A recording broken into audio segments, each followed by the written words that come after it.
هيروبراين. في عام 2010 ولما كانت لعبة ماينكرافت لسه في بداياتها مرحلة الألفا، ظهر منشور في واحد من المنتديات قلب مجتمع اللعبة فوق تحت. المنشور كان يزعم ان في شخصية غريبة بدت تطلع للاعبين في عوالم اللعب الفردي. الشخصية هذه كان شكلها يطابق تماما شخصية اللاعب الافتراضية ستيف، بس بفرق واحد مرعب: عيونه كانت بيضاء بالكامل، بيضاء وممسوحة بدون أي بؤبؤ، وكان اسم هالكيان هيروبراين. المنشور الأصلي انحذف بسرعة غريبة، وهالشي ما طفى السالفة، بالعكس صب بنزين على النار وولع التكهنات والنظريات. بسرعة البرق لقطات الشاشة ومقاطع اليوتيوب بدت تنتشر في كل مكان، وكلها توريك شخصية مرعبة واقفة من بعيد وسط ضباب اللعبة الكثيف تراقبك بصمت. اللاعبين بدوا يلاحظون أشياء غريبة تصير في عوالمهم اللي المفروض أنهم لحالهم فيها: أنفاق طويلة بحجم بلوكة واحدة محفورة في الجبال، أهرامات رملية تظهر فجأة في قاع المحيط، وأشجار مقطوع ورقها بالكامل. بعض الناس نزلوا شروحات لطريقة استدعاء هيروبراين باستخدام بلوكات ذهب ونار، وسموها توتيم هيروبراين، وكثير جربوها وقالوا إنها تفتح أبواب الجحيم في اللعبة، بينما غيرهم قالوا إنها ما تشتغل. ومع انتشار القصة في 2010 و2011 الأسطورة أخذت أبعاد مرعبة. طلعت إشاعة قوية جدا تقول إن هيروبراين هو في الحقيقة شبح الأخ المتوفي لمبتكر ماينكرافت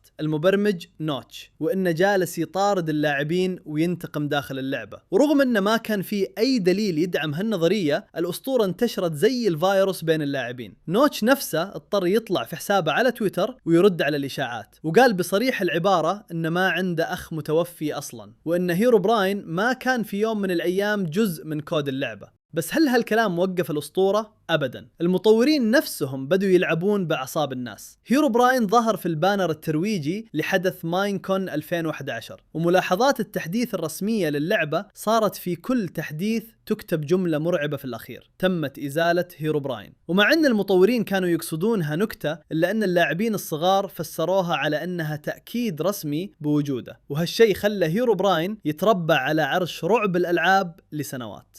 رسائل اللعنة الرقمية. في بداية الألفينات ومع ثورة الجوالات والمنتديات وبرامج المحادثة، ظهر نوع جديد من الرعب النفسي، رعب اقتحم غرف نومنا وإحنا صغار. الرعب هذا كان يجي على شكل رسالة طويلة تجيك في نص الليل. الرسالة تبدأ بقصة تجمد الدم في العروق، قصة عن شبح أو جني أو امرأة مرعبة ماتت بطريقة بشعة، وإن روحها الحين قاعدة تدور على ضحايا جدد. الرسالة توصف لك كيف إنك ممكن تسمع صوت خربشة على باب غرفتك أو همس عند أذنك، وبعد ما تبني عندك جبل من الرعب والتوتر تختم بالضربة القاضية. إذا ما نسخت هذه الرسالة وأرسلتها ل10 أشخاص خلال ساعة، هذا الكيان بيجيك الليلة وأنت نايم وبيخنقك. البنت الفلانية قرتها وتجاهلتها ولقوها ميتة اليوم الثاني. بالنسبة لنا وإحنا أطفال، هذه ما كانت مجرد رسالة نسخ ولصق، هذه كانت مسألة حياة أو موت. تخيل الرعب النفسي والضغط وأنت ترتجف وتنسخ الرسالة وترسلها لكل القائمة اللي عندك، لأصحابك، لأقاربك، لأي أحد، بس عشان تنجو بحياتك وتضمن انك تصحى الصبح. هالنوع من الكريبي باستا استغل براءتنا وخوفنا من المجهول، وصنع ظاهرة من البارانويا، جنون الارتياب، خلت مجرد إشعار الجوال في الليل يعتبر كابوس.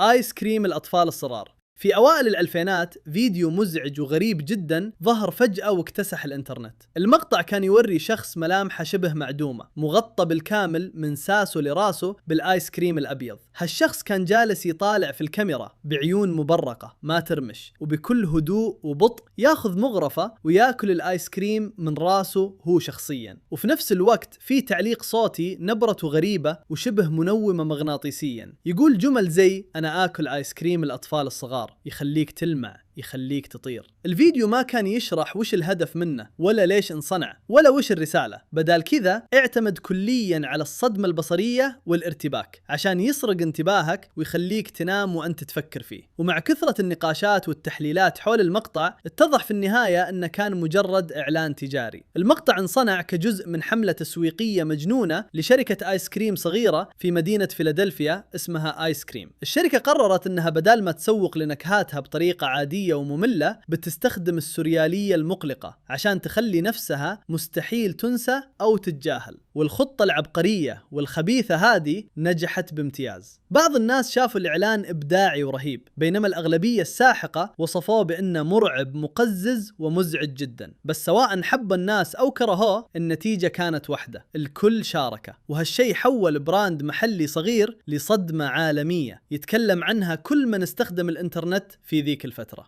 سمايل دوغ، الكلب المبتسم، هذه واحدة من أكثر الصور المزعجة اللي بدأت تنتشر أونلاين في بدايات الألفينات، وتسببت في كوابيس حرفية لآلاف الناس. الصورة توريك كلب من نوع هاسكي جالس في غرفة مظلمة يطالع مباشرة في الكاميرا، بس المرعب هو وجهه. الكلب كان راسم ابتسامة عريضة جدا، ابتسامة بشرية بأسنان حادة ومخيفة بشكل غير طبيعي، وفي خلفية الصورة كان فيه يد بشرية ملطخة بالدم. حسب قصة الكريبي باستا، أي شخص يطيح عينه على هالصورة اللي كان اسمها المانجر يبدأ فورا يعاني من أعراض مرعبة، أرق حاد، جنون ارتياب، وكوابيس واقعية لدرجة تحسسك بالجنون. القصة تدعي أن الضحايا يوصلون لمرحلة من الانهيار النفسي، وأن الطريقة الوحيدة عشان يوقفون الكوابيس وينجون بحياتهم هي أنهم يرسلون الصورة لضحية جديدة مع رسالة تقول انشر الكلمة. ومع انتشار الأسطورة نسخ معدلة ومرعبة أكثر من الصورة بدأت تطلع في منتديات الرعب، والقصة كانت تتطور مع كل مشاركة. في بعض النسخ انقال أن الصورة ملعونة شيطانيا، وفي نسخ ثانية انقال أنها كيان رقمي ينسخ نفسه ومستحيل ينحذف من الهارد ديسك حقك. التفصيل اللي كان يتكرر دايم ويثير الرعب هو قصة عن مبرمج يوثق ليالي متواصلة بدون نوم، وكيف ان الكلب المبتسم صار يزوره في أحلامه ويأمر وينشر الصورة. في الواقع سمايل دوغ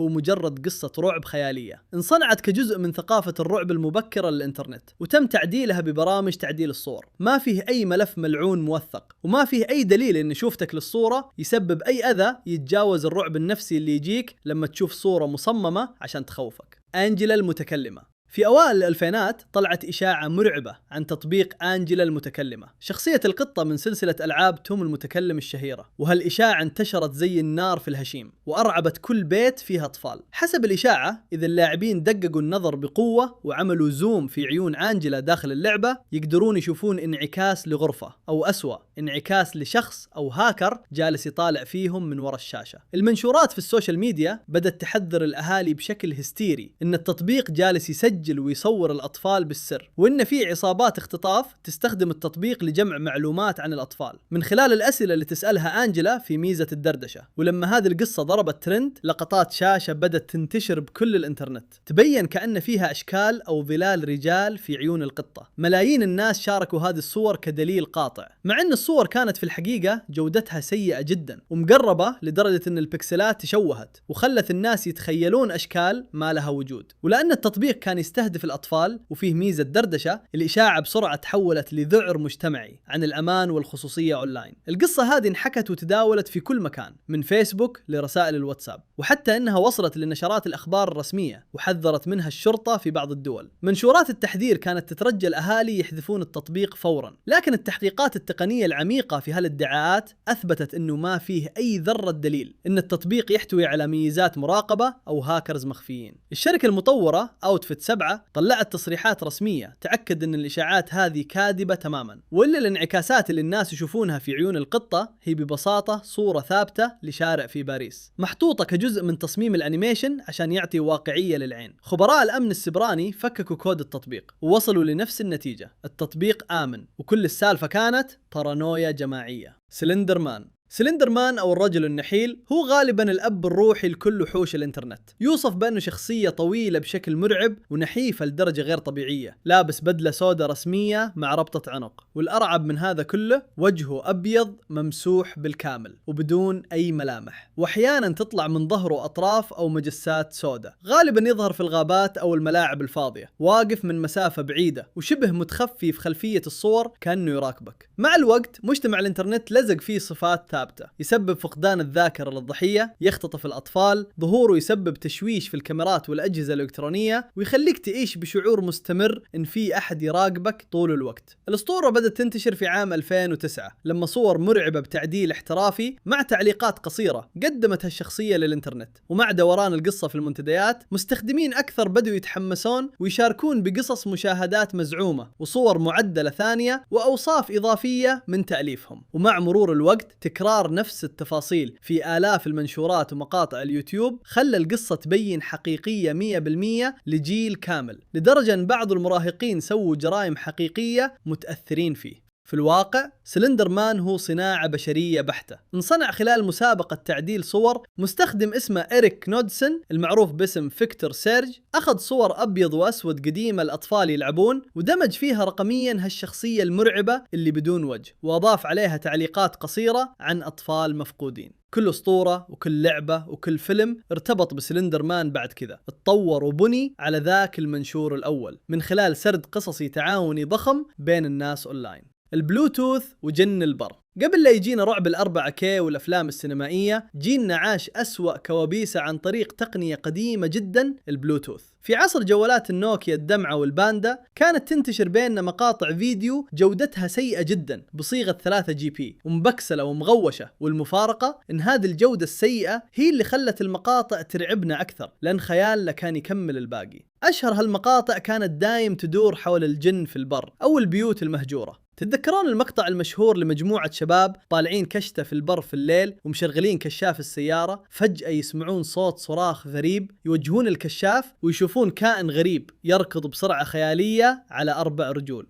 أو شخصية لابسة عباية بيضاء ومختفية ورا طعس. أو المقطع الأسطوري لشباب دخلوا مستشفى عرقة المهجور في الرياض، والمقطع يوريك ظل يتحرك في سيب المستشفى المظلم وأصوات خطوات ما تدري من وين جاية. الرعب في هالمقاطع كان يكمن في الواقعية، لأن اللي يصورون شباب نعرفهم، لهجتهم زي لهجتنا ويسولفون عادي، وفجأة ينقلب المقطع لصراخ وركض. ما كان فيه مؤثرات هوليوود، كان فيه كاميرا جوال ترتجف وأنفاس مقطوعة. كنا نتناقل هالمقاطع في المدارس بالبلوتوث ونحلف البعض إنها حقيقية 100%، وإن ولد عم اللي صور المقطع صار فيه مس. هذه المقاطع خلتنا نخاف من البر في الليل ونمشي في ظلام البيت وإحنا نتلفت ورانا. رعب البلوتوث كان رعب نقي وما يتفلتر. كابوس المنتديات.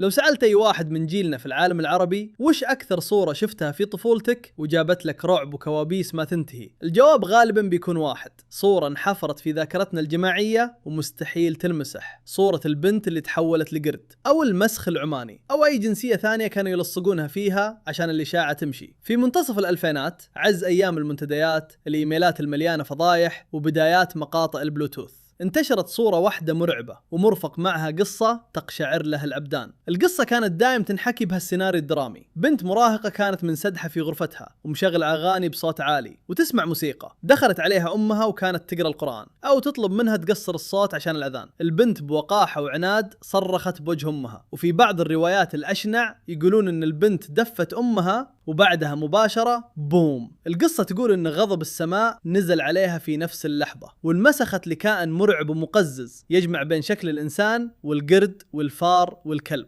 ثم يحطون لك الصورة، ويا ساتر على الصورة: كائن منسدح، جلده مجعد وشبه بشري، عيونه سوداء وكبيرة، تطالعك بنظرة ميتة، وله أذان طويلة وشعر خفيف مقزز، ورجوله تشبه رجول الحيوانات. الأمهات والآباء وبعض المدرسين الله يهديهم استخدموا هالصورة كسلاح دمار شامل عشان يخلون الأطفال يمشون على العجين ما يلخبطونه. شوف وش صار للبنت اللي ما تسمع كلام أمها، تبي تصير زيها؟ القصة الحقيقية إنها عبارة عن تمثال فني مصنوع من السيليكون وشعر بشري، سوتها فنانة أسترالية اسمها باتريشيا بيكينيني عام 2003 ضمن معرض سريالي، وكانت رسالة الفنانة منها تدور حول الحنان والأمومة. تخيل العبث، عمل فني يتكلم عن حنان الأم، يجي واحد فاضي في أحد المنتديات العربية يقص الصورة ويألف عليها من كيسة قصة البنت اللي رمت المصحف وانمسخت. وبسبب شخص واحد خلف شاشة كمبيوتر، جيل عربي كامل عاش كوابيس وعقدة نفسية ما تنتهي. تمثال فني في أستراليا تحول بقدرة قادر لكابوس ديني وأخلاقي دمر أعصاب ملايين الأطفال. ولليوم لو توري هالصورة لأي أحد من جيلنا بتجي قشعريرة لا إرادية ترجع الأيام جوالات الدمعة ورسائل البلوتوث المجهولة.